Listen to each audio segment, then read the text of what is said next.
Buen día, queridos alumnos, ¿cómo están? ¿Cómo se encuentran hoy? Espero que todos ustedes estén muy bien, se encuentren en perfecta salud en sus casitas, en sus trabajos, bueno, donde quiera que estén siempre con la bendición y la compañía del Señor. Bueno, vamos a comenzar entonces nuestra clase de hoy. Bienvenidos a esta nueva clase de su materia apologética. Hoy vamos a continuar con el tema que nos quedamos la clase anterior, con este tema que es muy lindo, que trata acerca de la Biblia, de la palabra, la revelación de Dios. Y que es uno de los temas, creo que pues más lindos y más importantes para el propósito de nuestra materia, ¿no? Que es pues la defensa de nuestra fe, pero que pues estamos procurando encontrar y conocer todas esas herramientas que tenemos para defender nuestra fe. Y pues la Biblia es de vital importancia, es el fundamento de esta defensa, porque la Biblia es esa revelación de Dios. No solo ha sido inspirada por Dios, sino que nos revela a Dios. Y veíamos que la Biblia es ese testimonio escrito de Dios, ¿no? Que nos muestra y nos enseña todo acerca de Dios, todo lo que Él ha querido revelar o ha querido dar a conocer y cómo Él ha querido mostrarse con nosotros. Entonces, bueno, queridos alumnos, vamos a orar y continuamos con este bello tema. Amado y buen Señor, amado y buen Jesús, te damos gracias por este nuevo día, gracias por todas tus bendiciones, gracias por tu buen cuidado, por tu compañía, por tu guía siempre, amado Dios. Gracias porque a pesar de cualquier situación, a pesar de donde sea que nos encontremos, tú estás presente. Tú eres un Dios presente, un Dios que nos ama, un Padre maravilloso que ha querido manifestarse a nosotros, darse a conocer, convivir y estar con nosotros en todo momento. Tú no eres un Dios lejano, tú no eres un Dios distante, tú no eres un Dios despreocupado, sino que siempre estás cerca de nosotros, dándonos tu abrazo, brindándonos tu amor, tu protección, tu compañía, Señor. Gracias, nuestro buen Dios, te damos. Y te rogamos que en este tiempo, que en este momento que vamos a disponer para esta clase, Señor, pues seas tú quien nos guíe, quien nos enseñes, quien guíes estos temas, nuestros pensamientos, nuestras palabras, Señor, y que podamos tener un buen aprendizaje, Señor, que seamos edificados en tu palabra, Señor, en esa hermosa revelación que tú nos has dado. Gracias, nuestro buen Dios, y nos dejamos en tu presencia, en tu poderoso y dulce nombre, nuestro buen Señor. Amén. Bueno, voy a buscar la presentación, a compartir. Mm,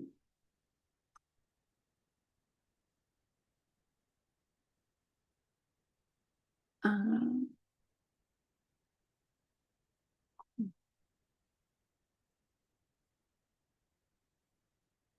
Ay, ¿qué puse acá? No sé qué. Listo. Bueno, entonces estábamos viendo esta unidad, la Biblia, revelación de Dios, y alcanzamos a ver o a discutir estos temas, ¿no? ¿Por qué necesitamos una revelación especial? Y también vimos cómo sabemos que la Biblia es la única y auténtica revelación divina, ¿no? Y veíamos estos nueve puntos. Discutíamos acerca de estos 9 puntos. Y bueno, hoy vamos a continuar con el tema, con este título, Objeciones a la inspiración bíblica. Entonces, bueno, muchas de estas objeciones que podemos encontrar, hoy vamos a ver estas 5 que están aquí en la presentación. Y pues vamos a ver la primera que nos habla de una objeción antinaturalista. Así que por lo general, pues muchas de estas objeciones que existen, o en especial esta objeción antinaturalista, pues estas nacen de la presunción de que no existe un ser extramundano, es decir, un ser fuera de este mundo, ¿no? Que no está aquí en esta tierra, en esta realidad, sino que es extraterrestre, está fuera de este mundo, fuera de esta tierra. Entonces es difícil ver un Dios personal que se ha revelado a los hombres. Para ellos esto no es posible. ¿Por qué? Porque no corresponde a este mundo. Entonces, si las personas o si el hombre se niega al teísmo cristiano, pues es lógico que considere necio hablar de un libro inspirado. Eso no tendría sentido. Entonces, si alguien afirma que todo el universo es la consecuencia de leyes naturales y elimina la posibilidad de lo sobrenatural, la inspiración divina sería posible. Entonces, no podemos quitar esta parte. No podemos eliminar la posibilidad de lo sobrenatural en la palabra de Dios, en la revelación bíblica. Por eso este tipo de oposición a la inspiración de la escritura, eh, pues es en gran parte no científica. Entonces, ellos se basan en la ciencia y creen en la ciencia. Pero como nosotros sabemos, la Biblia pues no es un libro científico. O por lo menos ese no es el propósito principal de la Biblia, mostrar un libro científico, sino que la Biblia es inspiración divina, completamente, por ese profundo sentido ético que tiene la Biblia, la palabra de Dios, ese profundo sentido moral. Así que pues esta objeción rechaza todo evento sobrenatural que tenga el propósito de revelar a un Dios todopoderoso. Encontramos una segunda objeción que dice que esta objeción está basada en las supuestas discrepancias internas que hay en la Biblia. Entonces podemos encontrar acá en esta objeción que pues básicamente ellos dicen que si Dios ha dado una revelación sobrenatural y luego pues esta revelación ha sido escrita por inspiración sobrenatural, pues se debe esperar que estos escritos no tengan ningún tipo de contradicción, pues ya que todo esto viene de Dios y se ha dado de esta manera, ¿no? Sobrenatural. Entonces, no cabe aquí ningún tipo de error o contradicción. Entonces, quienes sostienen esta objeción no aprueban que la Biblia maneje una misma historia, pero que sea narrada de dos maneras diferentes. Entonces, un ejemplo es la muerte de Saúl, del rey Saúl. Hay dos tradiciones que narran este suceso. Entonces, la primera la encontramos en el primer libro de Samuel y también lo vemos de Samuel y de Crónicas, y la segunda la vemos en el segundo libro de Samuel. Entonces, cada uno de los autores, cada uno de estos escritores sagrados, pues lo narra de manera diferente, este hecho.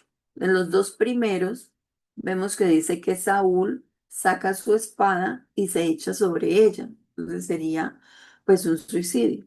Y al ver esto, su escudero, al ver que el rey está muerto, pues él también saca su espada y se echa sobre ella. Vemos en el segundo libro de Samuel que un joven narra este suceso de una manera diferente. Entonces él se presenta ante David y él le cuenta, pues le narra esto y dice que Saúl rogó que lo matara. Y pues este lo mató. Toma su corona y su argolla y se las entrega a David. Entonces, perdón,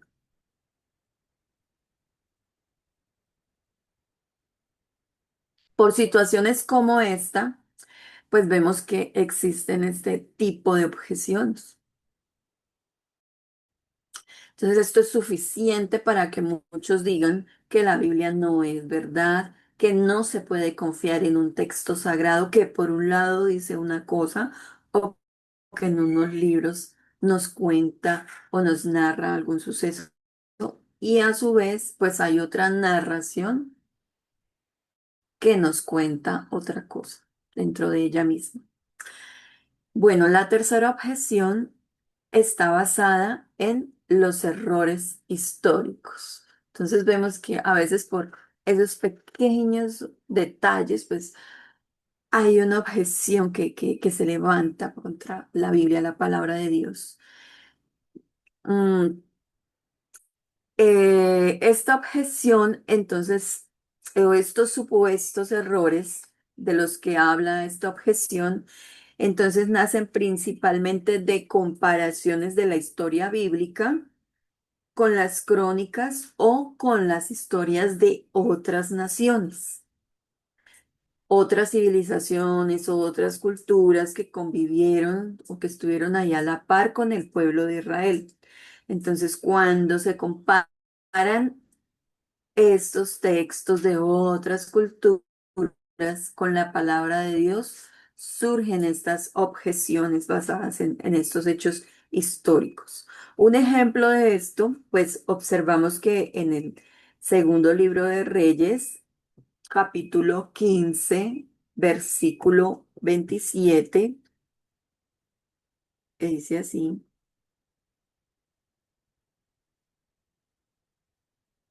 dice,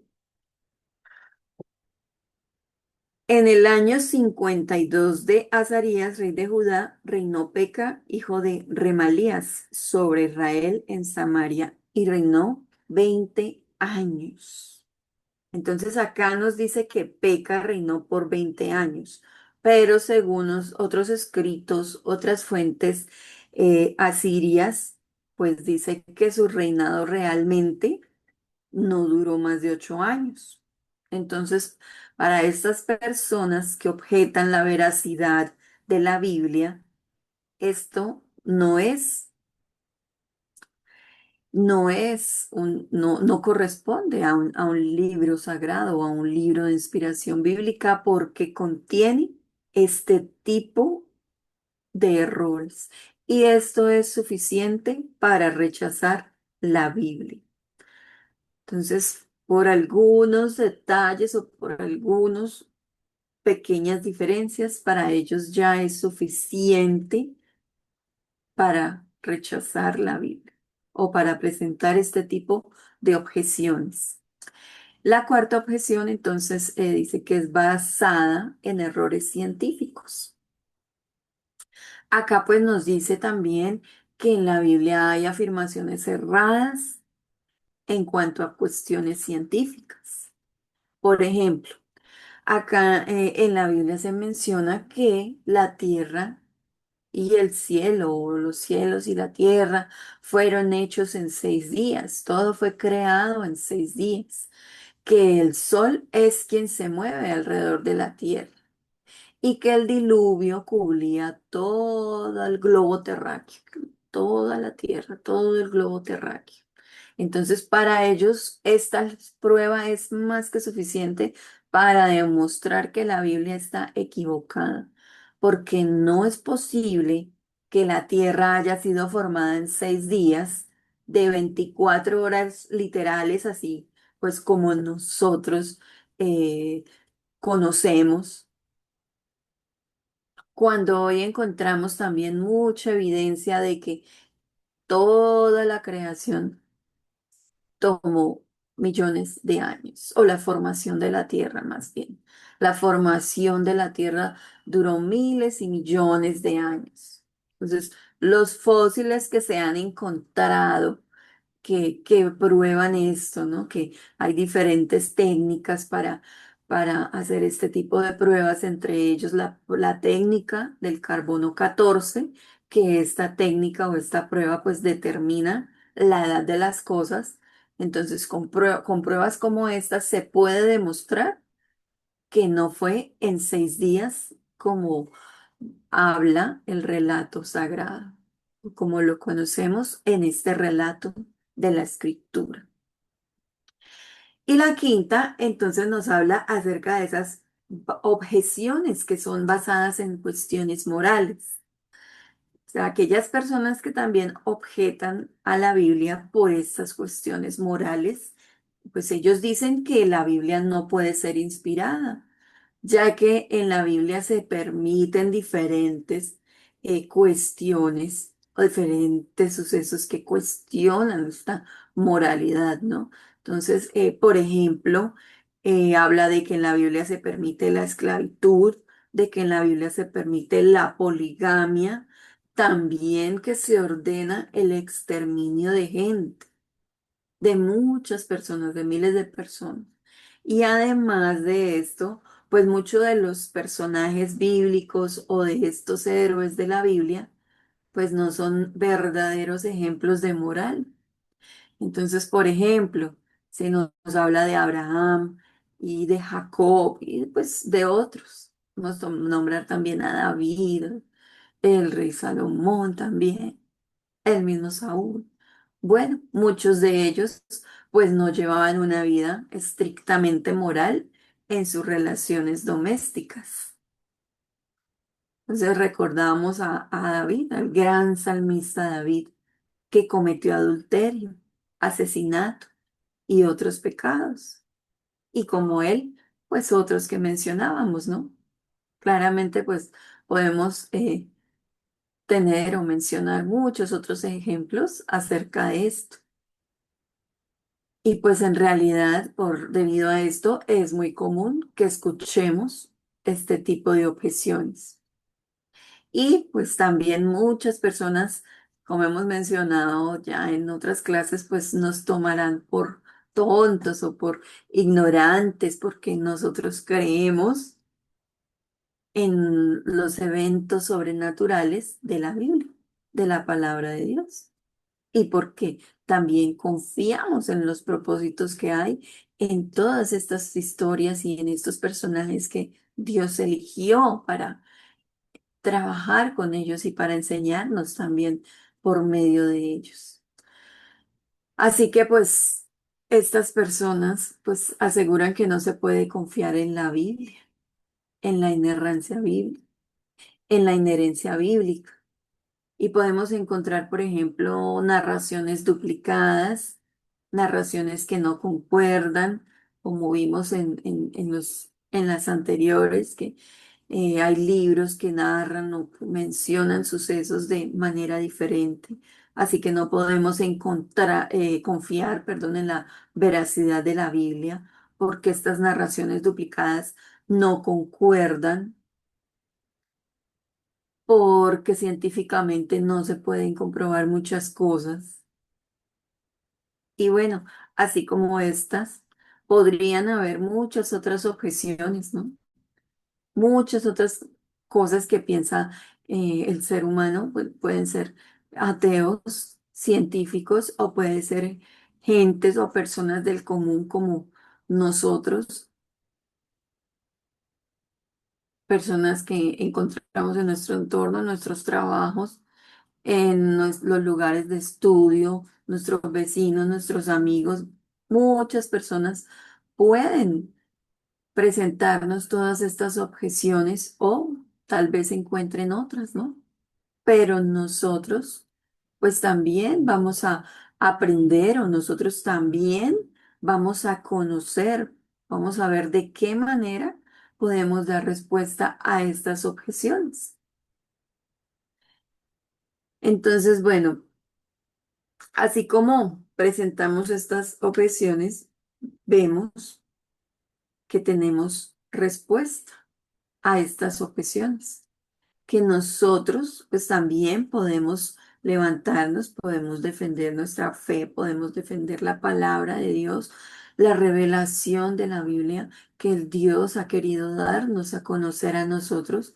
Nosotros también podemos dar respuesta a estas objeciones que planteamos anteriormente o bueno, a cualquier otra que nos puedan presentar, ¿no? Acerca de esas supuestas discrepancias internas en la Biblia acerca de pues estos errores, entre comillas, científicos, históricos, acerca de estas objeciones que se basan en las cuestiones morales que encontramos en los diferentes relatos de la Biblia.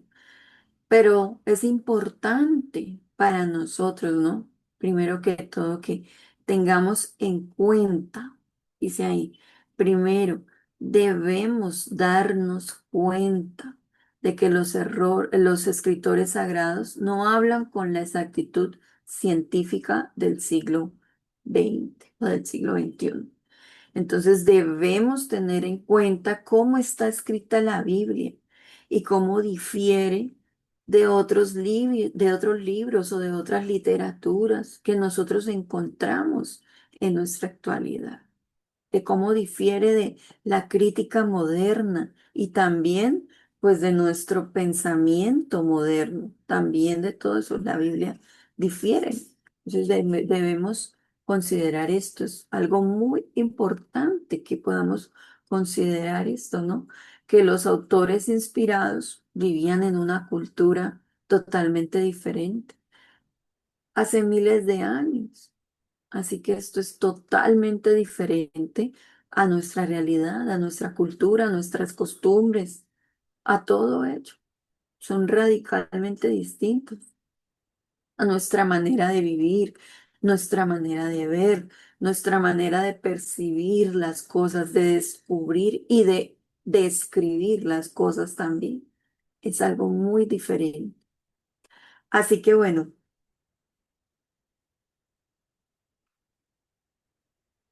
Decíamos que la primera dice que debemos darnos cuenta de que los escritores sagrados no hablan con la exactitud científica del siglo XXI, ¿no? Entonces hablamos acerca de esto. La escritura, la palabra de Dios, habla de los fenómenos o describe estos fenómenos que suceden a su alrededor de una manera lógica y también de acuerdo a su propia percepción, así como a ellos les parece, así como ellos pueden ver las cosas, como ellos pueden captar esa realidad, como ellos pueden percibir y tomar eso. Entonces, se describe de esta manera.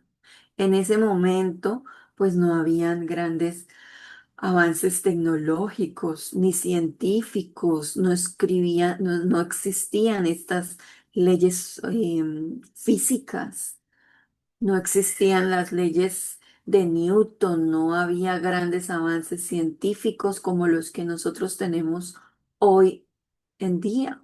Tampoco existía esta parte tecnológica, no habían instrumentos elaborados y sofisticados como telescopios, termómetros, cámaras fotográficas, drones, satélites, no tenían todas estas grandes cosas para poder registrar, ni tampoco para que les facilitara cómo ver y cómo percibir las cosas. Por ejemplo, mencionábamos que la Biblia menciona, o aquí se habla de levantarse y de ponerse el sol. Y pues hoy en día nosotros sabemos que el sol ni se levanta ni se pone. Es la tierra quien gira alrededor del sol.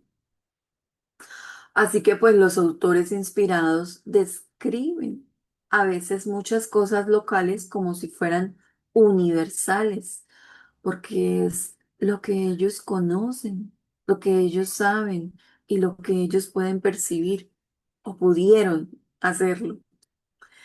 Por ejemplo, cuando hubo hambre en Medio Oriente, recordemos esta historia de José, cuando se dice que em, todo lo- también todos los países venían a Egipto para comprar provisiones a José. Entonces esto lo vemos en Génesis 41, 57 este versículo, y en Génesis nos habla de esta historia de José. Entonces, en realidad aquí cuando hace mención de todos los países, pues se refiere es a Egipto y Palestina. Es lo que ellos conocen en ese momento, es su realidad, es el mundo conocido para ellos, es todo el mundo, porque es lo que conocen hasta donde pueden llegar, ellos donde pueden saber lo que existe, o lo que existió para ellos.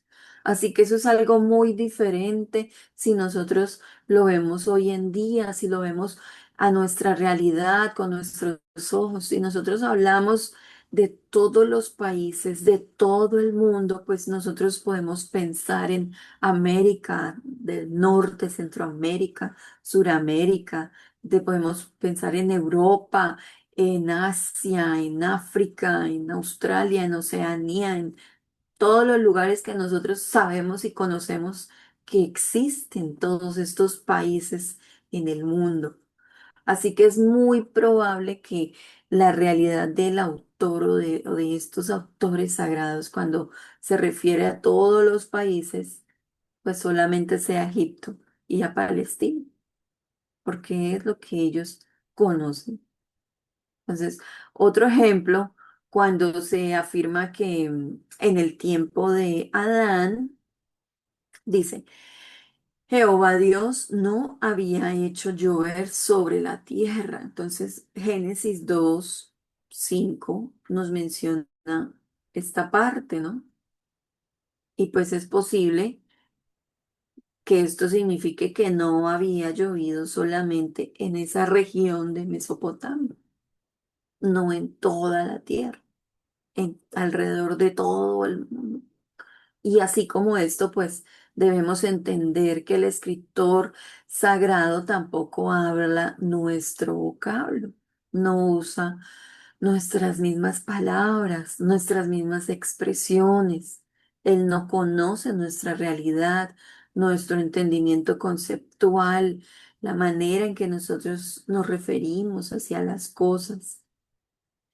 En ese tiempo, pues ellos escriben la Biblia solo mediante su experiencia sensorial, lo que pueden ver, lo que pueden percibir, lo que pueden sentir, lo que pueden tocar.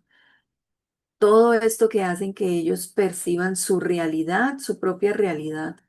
Pero aún así, todo esto no prueba que la palabra, la inspiración divina, que todo lo que está registrado en la Biblia sea una mentira. Tenemos también el segundo punto que dice que no debemos interpretar literalmente ciertas afirmaciones de la Biblia. Entonces, por regla, de manera general, nosotros siempre o la mayoría de las veces interpretamos o tenemos esa tendencia a interpretar de una manera literal lo que dicen los autores sagrados, ¿no? Entonces, por ejemplo, cuando se refieren a doctrinas como el nacimiento virginal de Jesús, a sus milagros, a la resurrección, a la salvación, a la vida eterna, bueno, cuando nos referimos a eso, pues nosotros lo hacemos de una manera literal. Pero también nosotros sabemos y entendemos que la Biblia emplea con mucha frecuencia diferentes símbolos. También usa figuras retóricas y también usa diferentes lenguaje poético. Entonces, muchos de estos conflictos entre la ciencia y entre el relato bíblico, entre el relato sagrado, pues se refieren también a la interpretación que nosotros adoptamos, que nosotros damos, o a ciertas posturas que se quieren tomar respecto a esto, ¿no? Entonces, por ejemplo, hablábamos de la creación, de los días de la creación, del tiempo que llevó en esto, ¿no? Entonces, ¿son días literales o son periodos de actividad creativa? O pues tenemos que tomarnos en que fueron días literales de 24 horas, como mencionan estas personas. Entonces, el científico, pues ellos dicen que la Tierra es sumamente antigua, que es absurdo creer que tiene solamente 6.000 o 10.000 años. Y se hacen estas pruebas como las que mencionábamos, ¿no? Como las pruebas del carbono 14. Así que nosotros como cristianos, pues podemos eh, señalar, podemos ver que es probable que Dios reveló su obra creadora en un lenguaje poético, ya que la gente de ese tiempo, las personas de aquel entonces, no entenderían un relato científico. Recordemos que ellos no conocían absolutamente nada de esto y no tenían ningún tipo de tecnologías o de instrumentos que les ayudaran a comprender esta parte. Así que debemos distinguir entre lo que dice el relato sagrado y entre nuestra interpretación, porque muchas de las contradicciones pues nacen de estas interpretaciones particulares que hace cada una de estas personas que levantan estas objeciones. Y además de todo esto, pues también nosotros debemos entender que la Biblia es un libro de religión, un libro que habla de Dios, de lo sagrado, de la salvación y no de ciencia. Entonces, el propósito de la Biblia o el gran propósito de este relato de la creación es sencillamente enseñar y mostrar que Dios es el creador, que Dios es todopoderoso, que Dios es la fuente de todo lo que existe, que Dios es la fuente de la vida.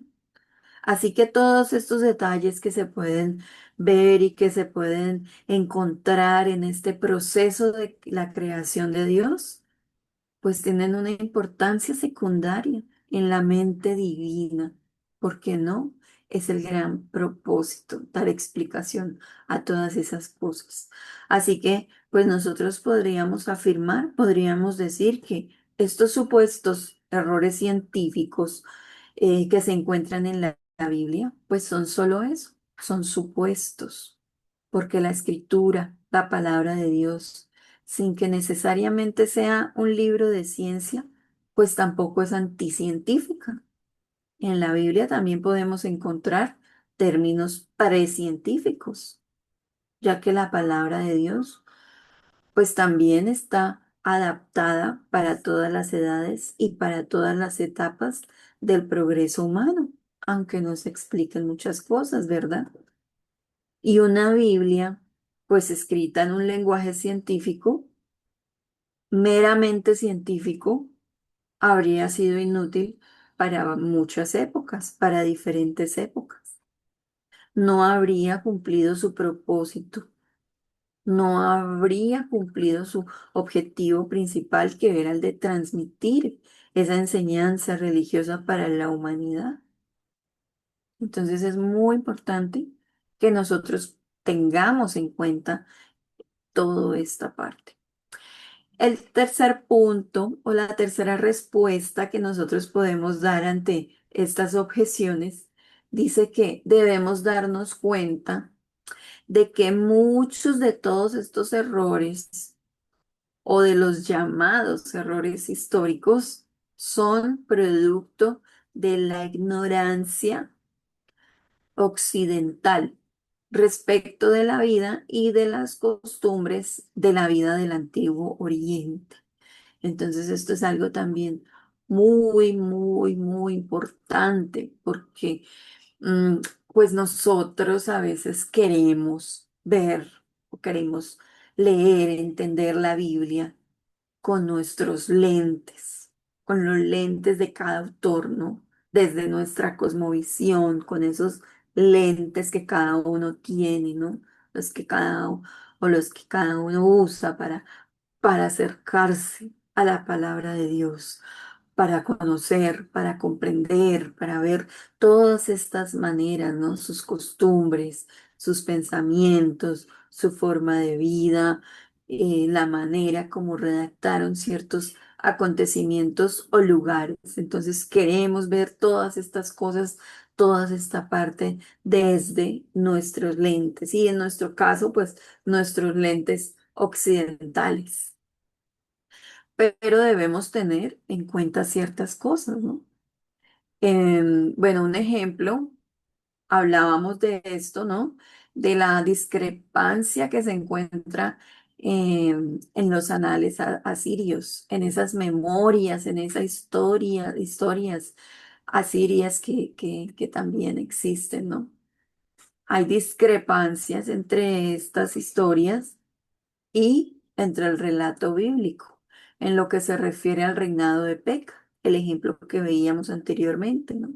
Que leíamos en el segundo libro de Reyes. Y esto pues parece ser un error histórico del escritor sagrado, ¿no? Esa era la objeción. Pero hay que tener en cuenta ciertas cosas, ¿no? Respecto a esto. En primer lugar, pues nosotros debemos ver que el cálculo de los años del reinado de Peca, pues debe hacerse de acuerdo a las prácticas vigentes en el periodo de la vida del Antiguo Oriente. Entonces es muy probable que la manera de contar el tiempo pues haya sido diferente. Y eso no es algo extraño. Actualmente nosotros pues estamos sujetos a un calendario, a unos días, a unos meses, a unos años, a un horario que mencionábamos también, literalmente un horario estricto de 24 horas. Entonces nosotros tenemos esa manera precisa de medir o de contar el tiempo, los meses, los días, los años, las horas del día, todo eso. Pero antiguamente, pues ellos tenían diferentes maneras para contar, para medir los tiempos, los días, las horas, los meses, los años, pues también eh, de acuerdo a cada cultura. Era diferente. Y en segundo lugar, pues no todos los factores que llevaron al escritor sagrado a atribuir eh, los 20 años del reinado de Peca son evidentes de una lectura del relato bíblico. Entonces, como veíamos en el versículo que yo le leí, pues solamente se hace una pequeña mención a esto. No se dan muchos detalles respecto a esto. Entonces, probablemente la mejor explicación que nosotros podamos dar o que podamos ver en esta situación sea que ese periodo del rey cuenta también una parte de algunos años de usurpación. Y como nosotros sabemos, esa práctica pues no era extraña o no era desconocida en aquellos días en el cercano oriente. Entonces debemos considerar estos supuestos errores históricos que hay en la Biblia, pero no podemos precipitarnos a calificarlos como errores, sino como supuestos.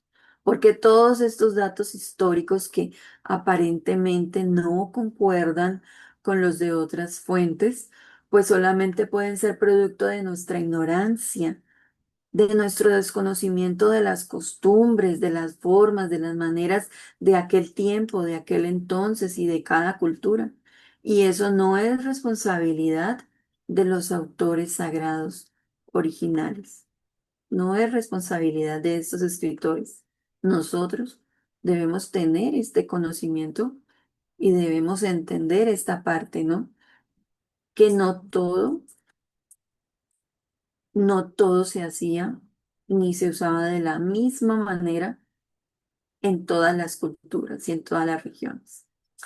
Bueno, la cuarta dice que debemos reconocer que las aparentes discrepancias son triviales y en muchos casos son explicables. Y así es lo que estamos haciendo, ¿no?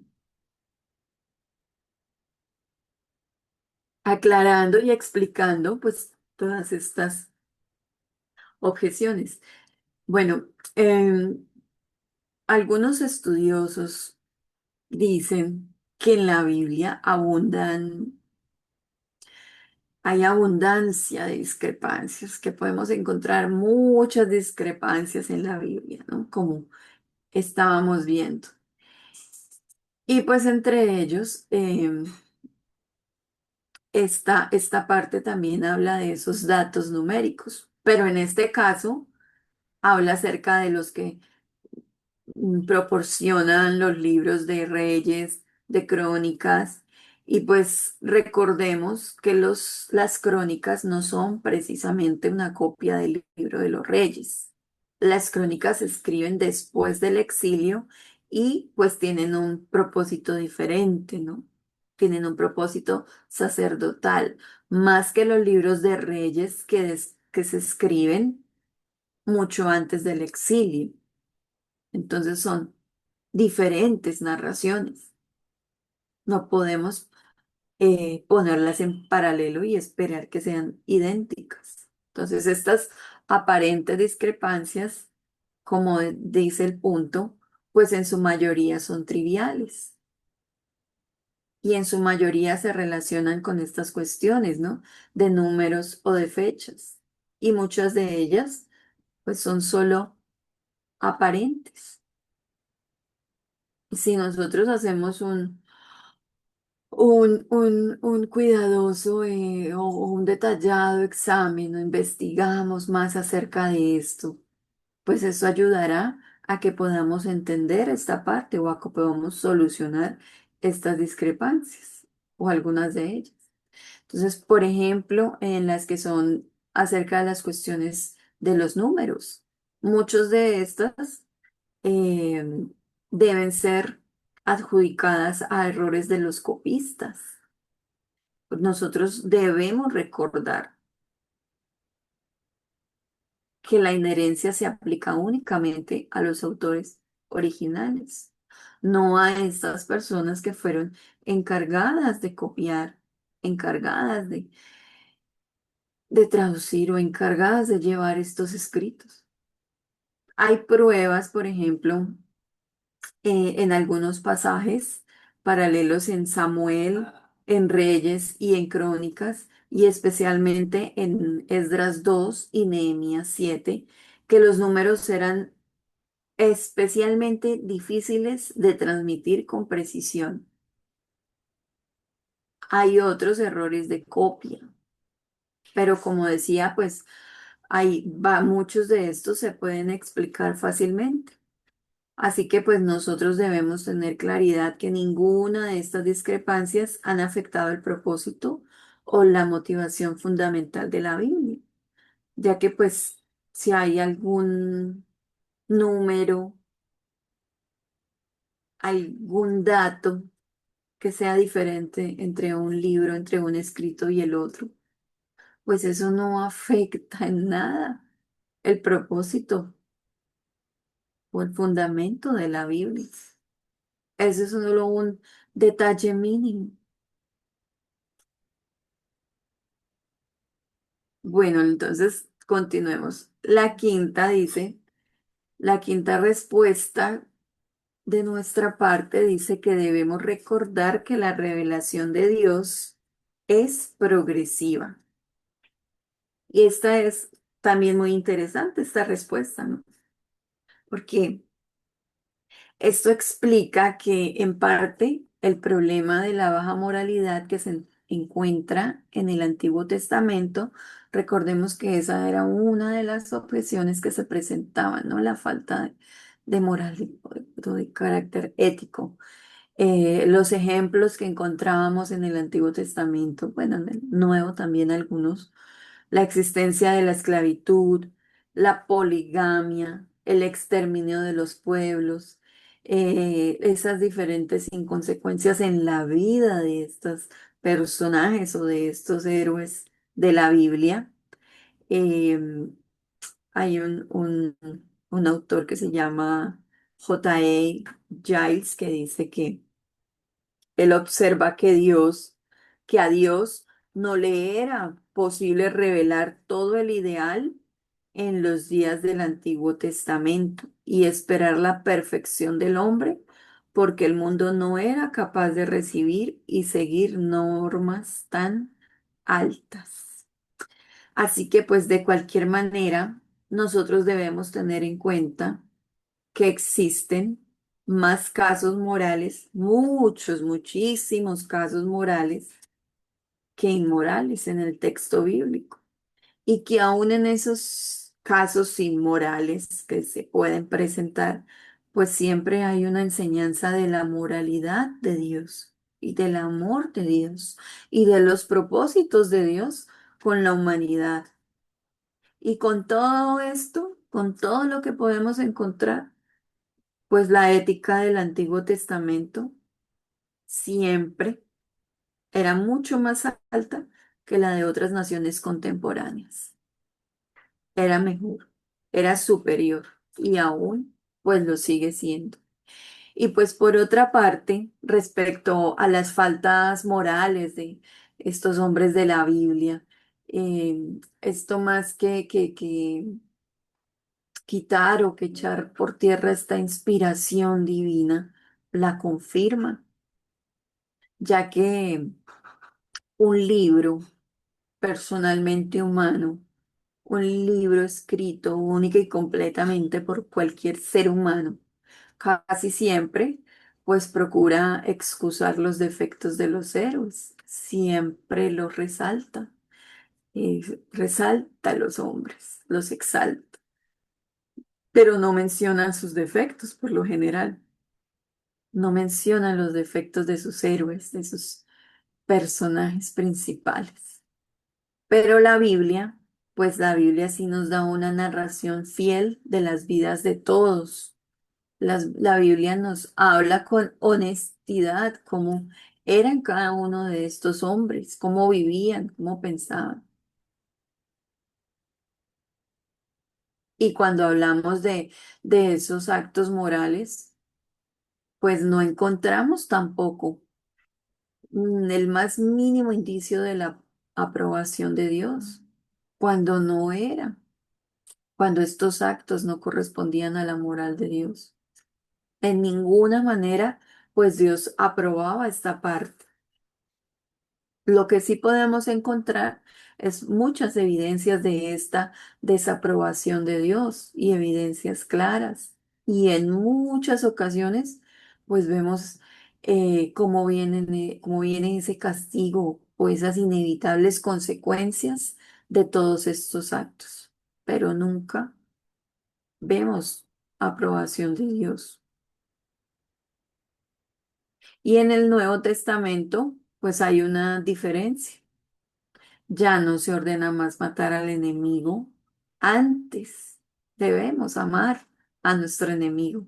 Ya no se permite más la poligamia y también en cierta manera se suaviza mucho el tema de la esclavitud. Entonces, podemos encontrar algunos ejemplos de esto, ¿no? Entonces está la cita de Efesios 6:9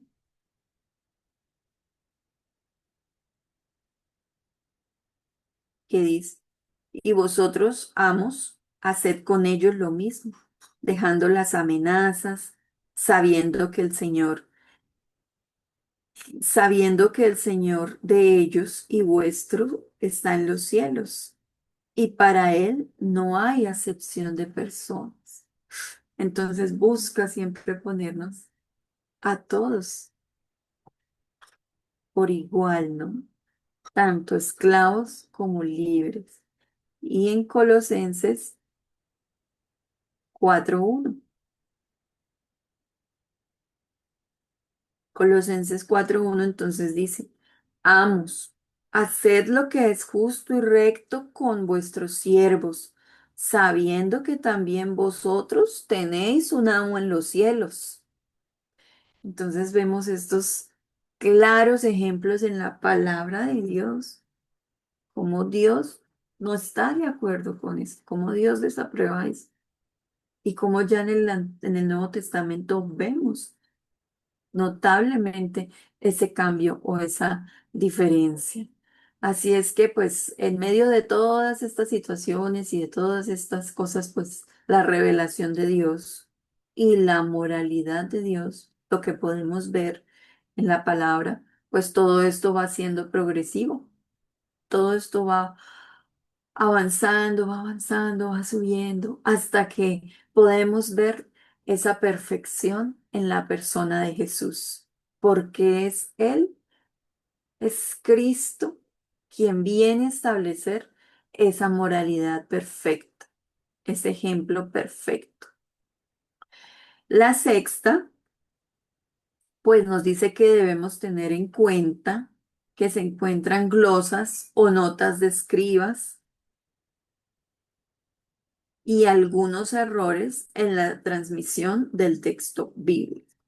Entonces, pues aquí en esta parte, nosotros también debemos reconocer que en el proceso de la escritura, en el proceso del copiado y de la transmisión, pues se han encontrado glosas o notas que los escribas hicieron al momento de transcribir el texto bíblico. Entonces, si recordamos, pues estas glosas es cuando un escriba estaba copiando el texto y él veía una frase que no entendía o veía algo que no sabía, no comprendía y él hacía una anotación.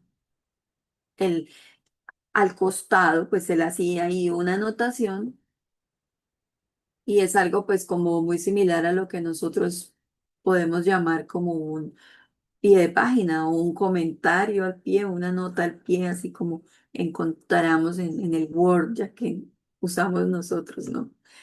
Entonces, por ejemplo, los mejores manuscritos antiguos no contienen Primera de Juan 5:7b y algunos otros versículos que aparecieron en versiones antiguas. Entonces, esta glosa que se encuentra en Juan es algo pues que es aún muy discutido, porque evidentemente es una glosa trinitaria. Y nosotros sabemos que es una glosa porque este texto no aparece en los manuscritos más antiguos. Entonces alguien lo introdujo al momento de copiar el texto sagrado. Entonces vemos que esta es una notación que ya aparece después, una notación que no se encuentra en los manuscritos más antiguos. Y aunque la escritura pues fue transmitida con gran precisión a través de todos los siglos, nosotros creemos que no hubo errores en los autógrafos en estos manuscritos originales y el mismo Jesús lo expresa en sus palabras, cuando él dice que la escritura no puede ser emulada. Y en Juan 10:35, pues él también nos habla acerca de eso. Él dice que la escritura no puede ser quebrantada. Y en otras versiones encontramos esta expresión como que la escritura no puede ser puesta en duda. Así que, queridos alumnos, la existencia de problemas, la existencia de algunas supuestas discrepancias que pueden haber en el texto sagrado, pues no pueden en ninguna manera debilitar la confianza que nosotros tenemos en la Biblia, la fe que tenemos en la Biblia como la palabra sobrenatural de Dios. Esa seguridad que tenemos o que debemos tener en que es la revelación divina, la palabra de Dios. Y para nosotros, apologistas ahora, pues es nuestra principal herramienta o nuestra principal arma para la defensa de Dios, porque es en la Biblia donde encontramos cómo Dios ha querido revelarse a la humanidad. Y es en la palabra donde nosotros podemos ver y conocer el carácter de Dios. Podemos ver cómo Dios se muestra a nosotros de diferentes maneras, en la creación, en las historias, en todo esto que mencionábamos, pero finalmente de manera perfecta en Cristo. Y es en la Biblia donde nosotros podemos conocer y encontrar todo esto. Así que nosotros podemos confiar en la Biblia, en la Escritura, como la revelación especial de Dios, como la revelación divina de Dios. Y la Biblia tiene y cumple con todas estas características de ser una autorrevelación digna de nuestro amado Dios, de nuestro amado Padre Celestial. Y las pruebas de su inspiración son muchísimas, son mucho, mucho, mucho más grandes y más fieles que estos supuestos problemas o estas supuestas discrepancias que pues en realidad son pocos. Y si nosotros vemos, pues comparativamente son insignificantes. Y a través de las páginas de la Biblia, pues nosotros podemos oír la voz de Dios, podemos escucharle, podemos seguirle, podemos sentirle también y ver cuando Él nos invita, nos llama a Él y podemos ser podemos ser partícipes de la salvación y de la vida eterna. Bueno, espero que todos estén entendiendo bien hasta aquí y que les esté gustando mucho este tema, que estén animados, que les se esté entendiendo todo y que pues quieran seguir indagando e investigando acerca de estos temas, pero pues sobre todo de este tema y de esta unidad tan linda de la Biblia, la palabra de Dios. Quiero mostrarles un video, quiero presentarles un video, ahí les dejaré la presentación, la biografía y todo. Quiero complementar con un video. No, aquí está. Mm,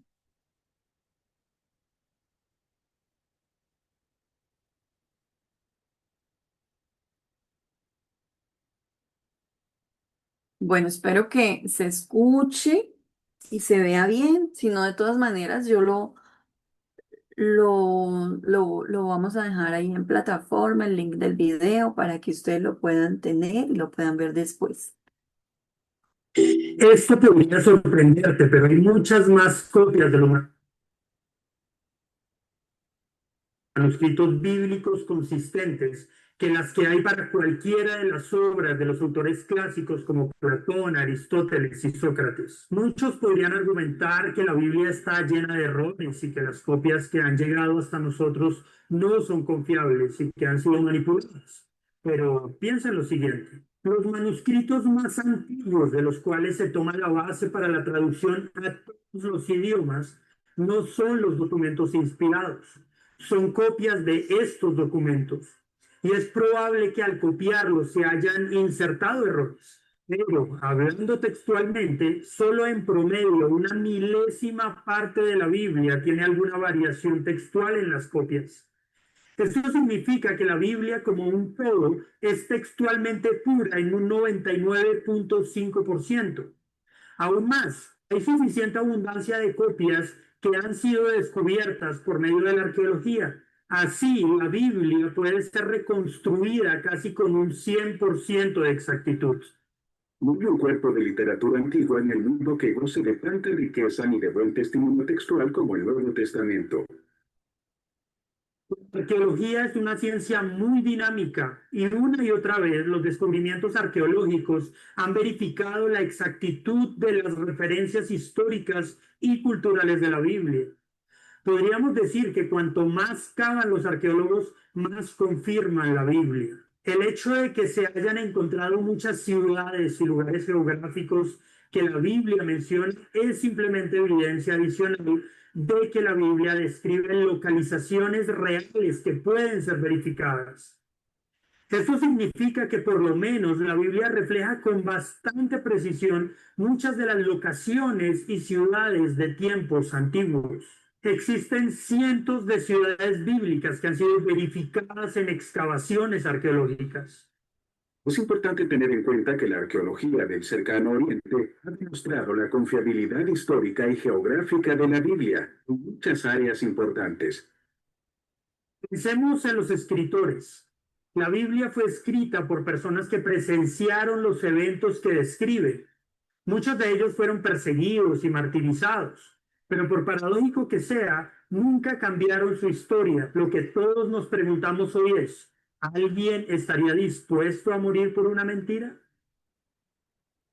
No es una evidencia moderada de las Escrituras que hayan sido selladas por la sangre de tantos testigos, especialmente cuando reflexionamos que murieron para rendir testimonio de la fe con un celo firme y constante, aunque sobrio hacia Dios. Pensemos por un momento en la historia de la humanidad. Hay muchas referencias en las fuentes no bíblicas que señalan a los eventos descritos en la Biblia. Flavio Josefo, un historiador del primer siglo, menciona a Juan el Bautista, a Herodes, Santiago, Ananías y a Jesús en sus escritos históricos.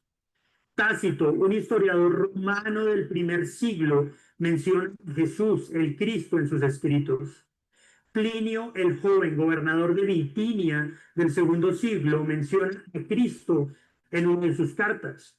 Lucian, un escritor retórico griego del segundo siglo, menciona a Jesús en una de sus obras. El historiador judío Josefo nació en el año 37 después de Cristo. Proporciona material de fondo indispensable para el estudiante de la historia bíblica. En este material nos encontramos con muchas figuras bien conocidas de las Escrituras. Algunos de los escritos proporcionan comentarios directos sobre las referencias del Nuevo Testamento. ¿Cómo haces que muchos autores de diferentes tiempos, de variadas profesiones, que hablan idiomas distintos y que tienen diferentes niveles intelectuales, se pongan de acuerdo para escribir sobre el mismo tema?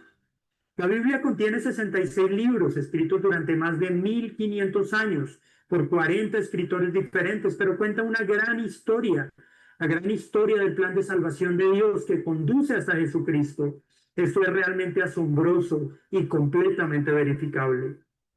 Hay una gran variedad de autores y temas humanos en la Biblia, sin embargo, detrás de estos hay un solo autor divino con un solo tema unificador. ¿En qué tienen armonía el Antiguo y el Nuevo Testamento? Es interesante porque hay más de 300 profecías específicas en el Antiguo Testamento que se cumplen en la vida, muerte y resurrección de Jesucristo en el Nuevo Testamento. La profecía cumplida es una fuerte evidencia de que Dios es el autor de la Biblia. Si nos detenemos a observar las probabilidades matemáticas de que las profecías se puedan cumplir y que efectivamente se cumplieron, encontramos rápidamente que existe un diseño, un propósito y una mano que guió la escritura de la Biblia. La dimensión misma del mero cumplimiento de la profecía de las Escrituras del Antiguo Testamento debería ser suficiente para convencer a cualquiera de que estamos tratando con una pieza de literatura sobrenatural. Dios mismo ha plantado dentro de las Escrituras una consistencia que da testimonio de que esta es su palabra. ¿Cómo podemos saber que los libros que tenemos en la Biblia son los correctos? La iglesia primitiva tenía estándares extremadamente altos para que los libros se considerasen auténticos y por lo tanto se incluyeran en la Biblia. Un libro tenía que haber sido escrito por un apóstol o alguien en su círculo inmediato. Tenía que ajustarse a la fe cristiana básica y tenía que ser de uso generalizado entre muchas iglesias. Este fue un proceso cuidadoso del pueblo de Dios en muchos lugares diferentes, llegando a reconocer lo que otros creyentes en otros lugares consideraron verdad. Estos escritos fueron verdaderamente la palabra de Dios. ¿Qué pensaban otros a través de la historia sobre la Biblia? Existen miles de testimonios de personajes de la historia que reconocieron el origen divino de las escrituras. La mayoría de los líderes y pensadores más grandes de la historia han afirmado la verdad y el impacto de la Biblia. Creo que la Biblia es el mejor regalo que Dios le ha dado al hombre. bueno del Salvador del mundo se nos comunica a través de este libro. Si no fuera por la Biblia, no podríamos saber lo correcto y lo incorrecto. Hasta los más escépticos deben reconocer el profundo impacto que ha tenido la Biblia en la formación de nuestra sociedad. La Biblia ha tenido una influencia en las leyes, el arte, la ética, la música y la literatura de la civilización más que cualquier otro libro en la historia. ¿Puedes pensar en un escrito que incluso se le acerque? El cristianismo, como se establece en la Biblia, es responsable de un número desproporcionadamente grande de los avances de la humanidad en la historia de la civilización, en educación, medicina, derecho, bellas artes, los derechos humanos e incluso en las ciencias naturales. ¿Cómo podemos explicar que Dios a través de la Biblia haya cambiado a millones de personas a través de la historia y alrededor de todo el mundo? Desde San Agustín a Martín Lutero, Johann Sebastian Bach, Blas Pascal o C.S. Lewis, e innumerables hombres y mujeres y niños de la vida cotidiana. Las palabras de este libro han transformado vidas de manera inequívoca y para siempre. Nos han enseñado masas de cristianos sin nombre a lo largo de los siglos, la Biblia es el lugar más confiable para encontrar la clave de una vida de amor y buenas obras. Antes de finalizar, es importante conocer un detalle que así como es completamente central, es realmente sorprendente. El cambio de los discípulos luego de la resurrección de Jesús. ¿Qué evento tan grande haría que un grupo de hombres del mundo pasen de ser personas comunes, simples y miedosas a extraordinarios y valientes hombres de Dios? ¿Cuál fue el detonante que haría que este grupo conmoviera posteriormente los cimientos de un imperio con su mensaje? La Biblia nos dice que los discípulos no tenían la suficiente agudeza espiritual para entender la naturaleza del reino de Dios y como consecuencia, en su mayoría, eran teológicamente nacionalistas. Había división entre ellos, había rivalidad por quién sería el mayor de todos. Su condición emocional después de la muerte de Jesús fue de temor y depresión. Si vamos entonces al libro de los Hechos, luego de la resurrección, vemos un cambio que es inusual desde el punto de vista de la actitud y conducta. De ser nacionalistas pasaron a ser proclamadores del Evangelio. El libro de los Hechos narra que tenían un corazón y un alma. Lucas narra en Hechos que buscaban el bien del otro y no el suyo propio. Pasaron del temor a ser hombres que no podían callar lo que habían visto y oído. Qué impresionante el giro de 180 grados de estos hombres. Lo más interesante es que en la narrativa bíblica este cambio es observado en ellos luego de la resurrección del Mesías esperado. Un cambio tan radical en este grupo demandaría educación y tiempo. Josh McDowell hace una pregunta en uno de sus libros. ¿Quién moriría por una mentira? Y es cierto, ¿hasta qué punto estarían dispuestos los discípulos a entregar sus vidas por una causa fallida o falsa? Así que únicamente hay una respuesta razonable a todas las preguntas que surgen al considerar la vida de los discípulos. Lograron ver cumplida la promesa de Jesús cuando dijo, y al tercer día me levantaré. ¿Y para ti qué es la Biblia?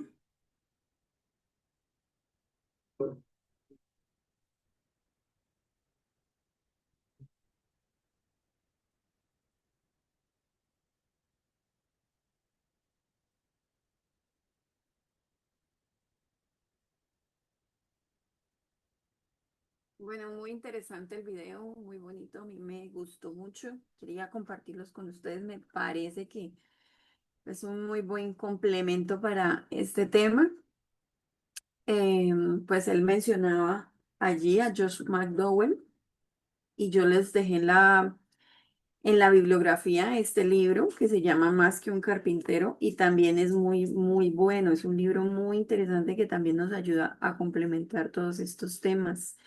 Y pues les recomiendo porque es un libro muy sencillo. Él expresa en palabras muy sencillas, se expresa y enseña muy bien. Y es pequeño, lo podemos leer fácilmente y en poco tiempo. pero es un libro muy, muy, muy bueno. Y bueno, también les había recomendado ver unas películas. La siguiente clase o la siguiente unidad ya vamos a comenzar a hablar acerca de la existencia de Dios. Entonces hay unas películas que son muy interesantes y que nos ayudan también a complementar este tema. Yo les mencionaba acerca de las películas no está muerto, la primera y la segunda parte. La primera es más fácil de encontrar en algunas plataformas o en YouTube. Voy a ver si la puedo buscar y la puedo poner también ahí, el link.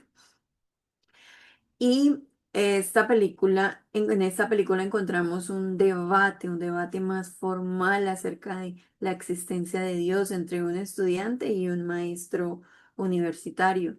Y allí podemos ver todos estos argumentos que hay tanto a favor como en contra. Así que pues es una película muy, muy buena y muy interesante para todos estos temas y sobre todo para la unidad que vamos a comenzar.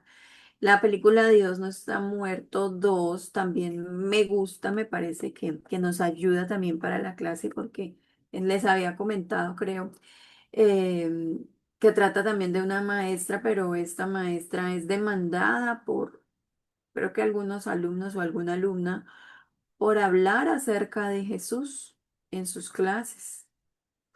Y es interesante porque esta maestra es llevada a juicio, pero en el juicio es como si fuera Dios allí en el banquillo de los acusados. Y se presenta también toda esta defensa y vemos todos estos temas que son muy, muy buenos y nos ayudan mucho.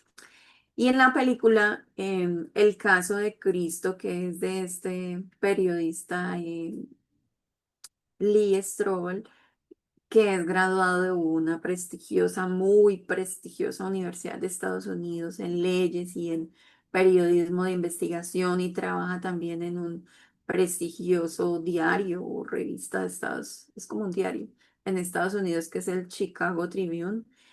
Y pues él también es un ateo, completamente ateo, y él comienza a hacer toda una investigación formal buscando a las personas expertas en cada tema para comprobar la no existencia de Dios. Pero en esa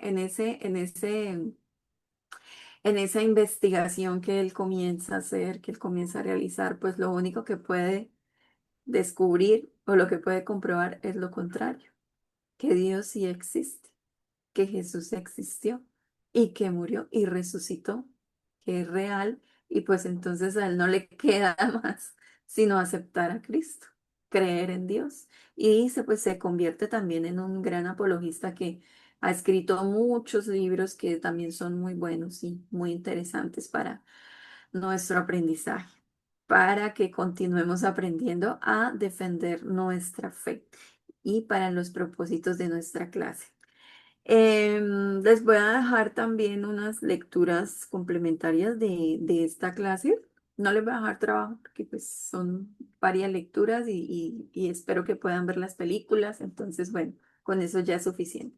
Pero sí les voy a dejar un foro en el que ustedes le puedan preguntar a 3 personas, así como hicieron el anterior, preguntar a 3 personas o también lo pueden investigar si no les queda fácil preguntarles por ahí a alguien, pueden investigar también cuáles son las 3 principales razones o los 3 principales motivos que tienen las personas que afirman que Dios no existe. ¿Cuáles son esos 3 principales motivos que tienen las personas para decir que Dios no existe o para no creer en la existencia de Dios?